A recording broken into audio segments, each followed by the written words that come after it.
Hello everyone and welcome to this week's edition of the Cheat Meal presented by Deep Fried Draft. My name is Brian Bosarge. As we do every week, we're going to review the games I watched this past weekend. We're going to preview the games coming up. We've also got some college football coaching news to get to, as well as the some Senior Bowl, some more Senior Bowl invites to talk about. We're going to start with last week in the MAC, Akron and Ohio. Akron junior wide receiver Jerome Lane continues to impress me every time I see him. Lane's got great size, good hands, got decent speed. He's an underrated. His speed's an underrated part of his game. He's definitely one to watch for next season. LSU Texas A&M. I thought even though he's not draft eligible this year, LSU sophomore running back Darius Geis, he's going to be one of the top running backs available in the 2018 draft. Geis does a great job at creating space with his cuts. He's got top end speed.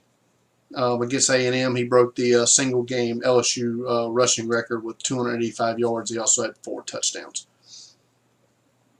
Northern Illinois and Kent State. Northern Illinois senior wide receiver Kenny Galladay was having a nice game in the third quarter. He tried to extend out for a TD, and his right elbow bent the wrong way. He tried to stretch the ball out with this hand, brace with the right arm, and when he did, the elbow went this way. It was ugly. I'm no doctor, but I'm going to presume that he's going to miss a significant amount of off-season time as he enters the 2017 draft. NC State and North Carolina, and North Carolina State senior running back Matt Days is a player I've heard some buzz on, but I'd never really focused on him until today, and I'm now wondering what took me so long to get around to watching. Days has quick burst. He can run with power. He's got nice hands. He's a solid mid-round prospect at this stage, in my opinion. We're going to hear from his name just a little bit later. Boise State and Air Force. Option football is boring football to me. I know some people love it. It's not my thing. Air Force senior wide receiver Jalen Robinette did manage to catch 3 passes for 45 yards. And Boise State Air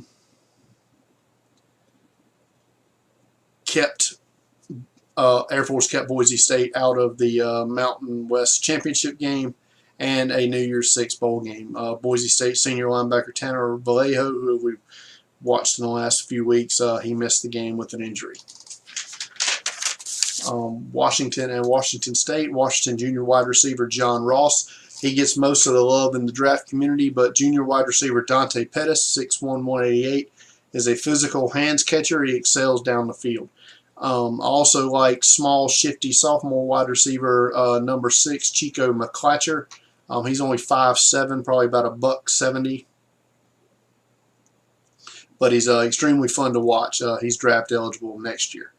Louisiana Tech and Southern Miss. Southern Miss, whose season, the bottom had fell out really, gets a season-saving win and now will be bowl eligible.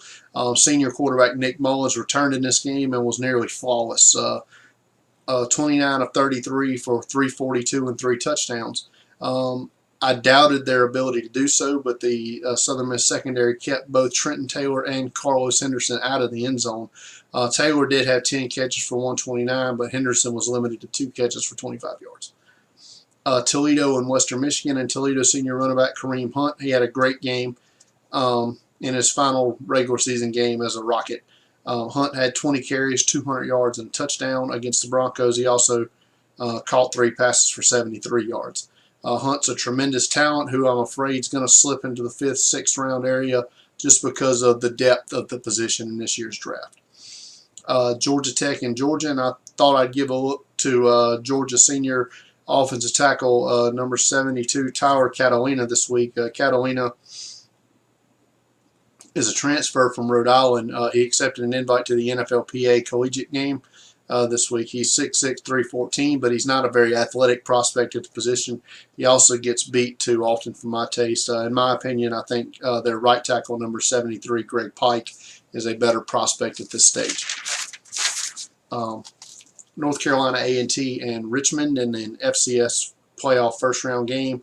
North Carolina A&T senior running back Tarek Cohen had a few long runs in this game, but was mostly held in check. I'm curious where he ends up on the All-Star circuit. I hope he gets a call to Mobile, but he could end up in the Shrine or the East-West game. South Carolina and Clemson. Clemson junior wide receiver Mike Williams just dominated the Gamecocks in this game. In the first half alone, he had 6 catches for 100 yards and 3 touchdowns. He showed grown man strength in this game, just carrying South Carolina players into the end zone. He caught 1 touchdown by out-leaping and out-muscling South Carolina junior corner Jamarcus King, who at 6'2" is no small guy to out-leap.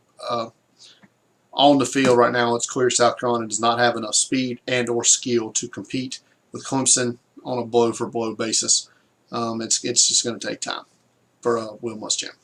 Auburn and Alabama. Before last season, I thought Auburn's senior quarterback Jeremy Johnson was thought to have first-round potential. He lost the starting job last year after he couldn't mentally handle the game, and because of an injury, he started last week against Alabama A&M, and then he started in this game. I thought he could redeem himself somewhat if he at least had, or at least have a chance to do it. But in this game, he went 4 of 13 for 34 yards. He's not a draftable prospect at this point. I can't see him getting an all-star invite at this point, unless it's like maybe to something like the Tropic Bowl. Not to disparage the good people of the Tropic Bowl. Notre Dame and Southern Cal. I thought Southern Cal junior corner Adoree Jackson was a do-it-all performer against Notre Dame. He had a 55-yard punt return touchdown, a 97-yard kick return touchdown, and he had a 52-yard receiving touchdown. He finished with 2 offensive touches for 64 total yards. He's a late first, early second-round prospect to me as a corner, but he brings so much more to the table. Duke and Miami, his name's going to get lost with a lot of the other wide receiver prospects, but Miami senior wide receiver Stacy Coley can be a downfield threat. He's a solid route runner with top-end speed. Against Duke, Coley had 9 catches, 118, and a touchdown. Utah and Colorado. Colorado clinched the Pac-12 South Division with the win. Senior safety Tedrick Thompson continued his rise up draft boards in this game. 2 interceptions, 4 pass breakups. He has the size at 6'1", 205, but his speed testing is going to be key for him as far as his final ranking goes. And let's see, Florida State. Florida State senior defensive end DeMarcus Walker dominated the Florida offensive line in this game. He's quick off the snap. He finishes plays. I think he can be very scheme diverse at the next level, meaning I think he could be a 4-3 defensive end. I think he could move inside in a 4-3 on passing downs. I think he could play the 5 technique in a 34 defense. I mean, I think he could basically, any team that drafts him will be able to use him. Michigan and Ohio State throughout the season. The name I've been hearing a lot about in regards to Michigan is senior defensive end Taco Charlton. Charlton is 6'5", 273. Good burst, nice bend around the edge. He's also a plus defender in the run game. Against Ohio State, he finished with 9 tackles, 2.5 sacks, and another 3 tackles for loss. He may or may not end up in Mobile for the Senior Bowl, but he's had great production throughout this season, so his name is firmly in place in the late first, early second round category, in my opinion. Let's get to some head coaching news. The biggest news in the head coaching search this week was the way that LSU's athletic director Joe Oliva got played by Tom Herman's crew there. Basically, during the Texas A&M LSU game, it was being reported that Tom Herman could be named head coach at LSU, but turns out he's basically using LSU to get more money out of Texas. As Texas, after their loss to TCU on Friday, fired Charlie Strong, and the next day hired Tom Herman. So Tom Herman leaves Houston and is now the head coach at Texas. So LSU, in turn, removed the interim tag from Ed Orgeron, giving him a 5-year deal as head coach. And the rumor is there that after the SEC championship game, Lane Kiffin may leave Alabama to join LSU as their offensive coordinator, where in theory he'll get more money and be able to fully do what he wants to do, whereas he obviously doesn't have full control under Nick Saban. Group of 5 coach firings. Florida Atlantic has fired Charlie Patridge. Nevada has fired Brian Polian, and San Jose State has fired Ron Carriger. So those jobs are now open. Let's quickly preview the 10 games on the docket during championship week here, and on Friday night, 8 o'clock on Fox, Colorado and Washington for the Pac-12 championship. I spoke of the 3 wide receivers from Washington earlier, and I really want to see how they fare against the talented Colorado secondary. Saturday at 11, Louisiana Tech at Western Kentucky. That's on ESPN. It's the Conference USA championship game.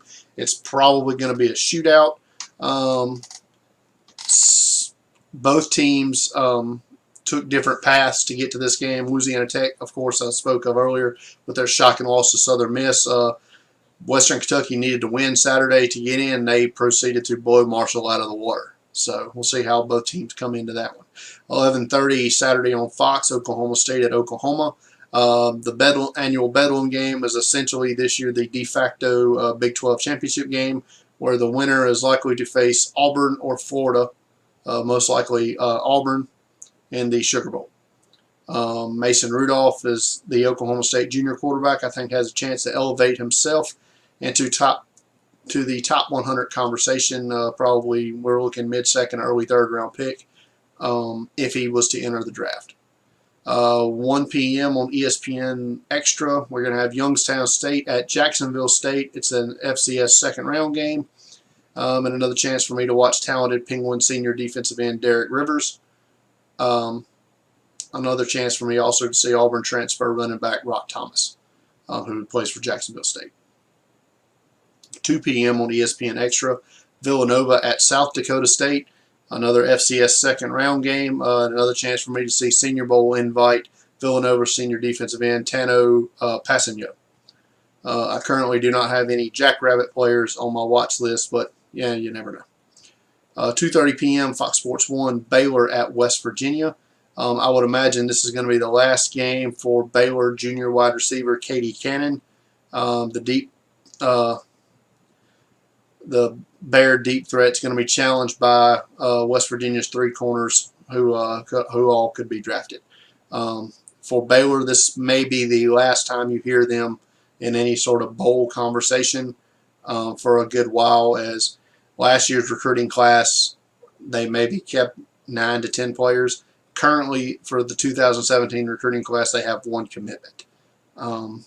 Obviously, the controversy there of sexual assault and other reported activities that Art Briles and his coaching staff or the athletic department turned a blind eye to. The ramifications are going to be felt on their football program for a while. 3 p.m. on CBS, we have Alabama and Florida in the SEC championship game. It's another game that probably won't be close. Alabama's just been so much better than everyone they've faced this season. A Florida loss will mean everyone in the SEC, save Alabama, will have at least 4 losses. So a down year for the Southeastern Conference. 6:45 on ESPN, San Diego State at Wyoming. It's the Mountain West Conference Championship game. Both of these teams last week acted like they had better things to do. San Diego State was blown out by Colorado State. Wyoming was blown out by New Mexico.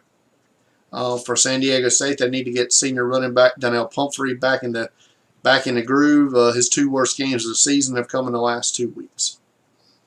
7 p.m. ABC, Clemson and Virginia Tech, the ACC championship game in Orlando. Clemson junior quarterback Deshaun Watson's thrown a ton of interceptions this season. Virginia Tech has a talented secondary that will hope to take advantage of that, and that may be their only chance to pull off an upset here and keep Clemson out of the college football playoff. 7 p.m. on Fox, Penn State and Wisconsin, the Big Ten championship game. This could have a Rose Bowl or a potential playoff spot on the line. The more I see of Penn State junior wide receiver Chris Godwin, the more I like. Wisconsin junior outside linebacker T.J. Watt continues to be a terror off the edge for the Badgers.